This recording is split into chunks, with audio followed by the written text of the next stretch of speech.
पता नहीं कौन गाय की आवाज निकाला।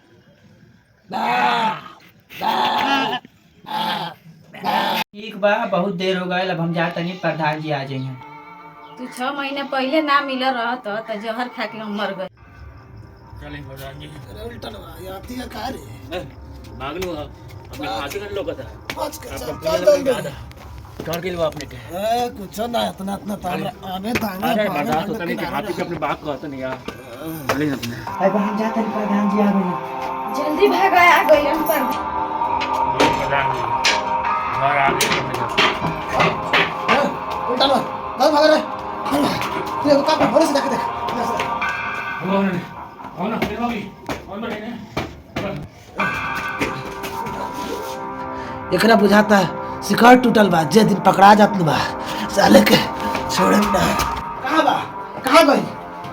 भगा देली लू हमरा पता रख जरूर ठोकानवा आइल हुई लेकिन देख ले हम ओकरा के छोड़े ना। प्रधान जी कहीं रोज रोज इस साला कहीं का ठोकानवा के स्थिति देख के हमारा टेंशन हो गई बा रोज घर फान जाता तोरा कोनो नजर में नहीं के कोनो ऐसा के जादू टोना करत हो के सालवा के ये देखिन अपने के वो काम कर सकता नहीं जी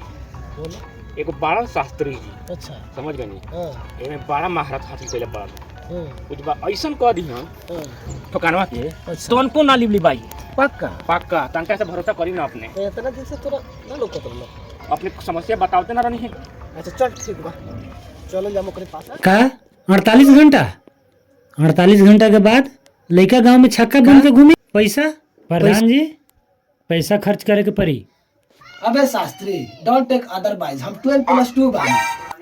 मतलब मतबल के चिंता छोड़ खर्चा का लगी ई बोल शुरू करी ना। हाँ ठीक है हाँ भाई बता गोस्वामी की आत्मा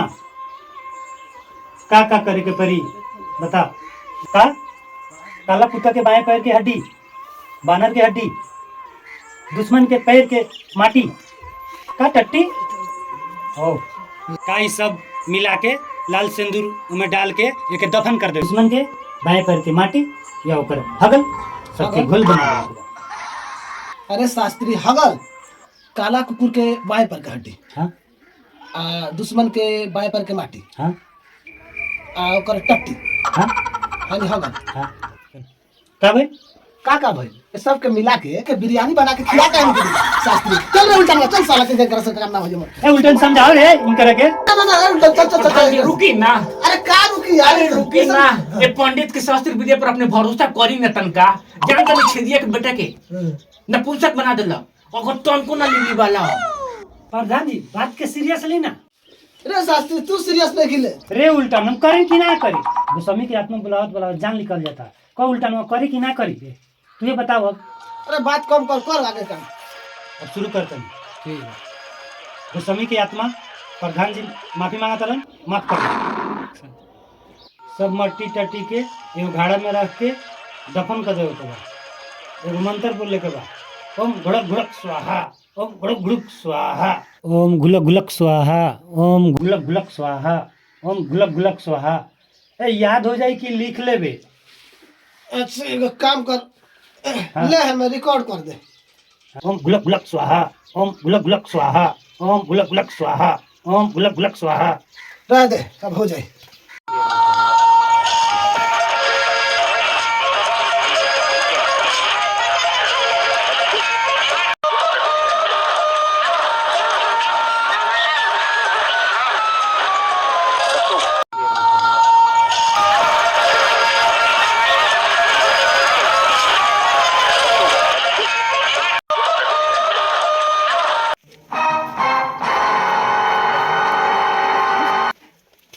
ऐसा घुस गई 2 दिन से पहले अब निकली ना साला कहीं का दादा रे उल्टा अब का हो साला कहीं का प्रधान जी माटी ना मिले तो का हुए ध्यान जे बा अपने के ओकर हगल की हम के ना ले हम जब तक ले खाना ना खाम कसम पृथ्वी मैया की चल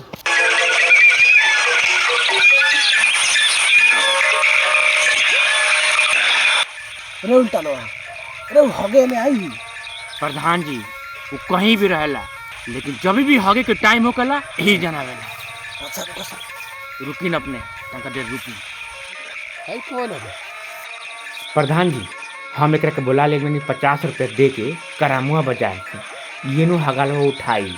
प्रधान जी देखिए बहुत आ रहल बा आ रहल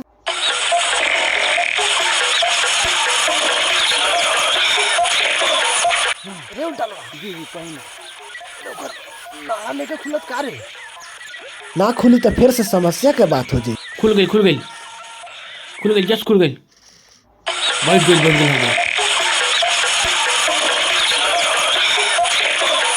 अरे का भाई प्रधान जी एगो समस्या हो गई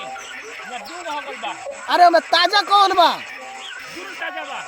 अरे ज्यादा ताजा कौन बाटे ई तो समस्या के बात पूछ देनी अपने प्रधान जी अपने एक काम करी दुकानवा के बच्ची लगे फोन करके पूछ ली रात को ओकरा घरे सरसों के साग बन रहे कि ना फिर फोन करके कहते हम फोन ना करे फिर फंसावे वाला बात करते यार हम फोन बात समझिन फोन करिन पता करिन एकदम लक्ष्य करीब बनी सन हमनी के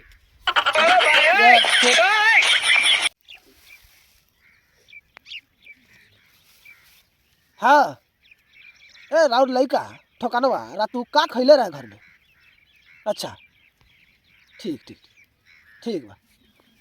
लंड हमर साला का उ कालू खाना घर ना खइले रहे बाहर खइले रहे हाथ साला कहीं हाँ जी का आज अमावस्या का रात हो गौहतिया के पाप लगाए तनी का रे उल्टा केगा सही बा बुझा तो तोरा प्रधान जी अपने शास्त्री जी के तंत्र विद्या पर शक मत करी चलिन अपने जेन कहत न कर ठीक बा चलो मन के जाप करता नहीं तो गाय के आवाज निकाला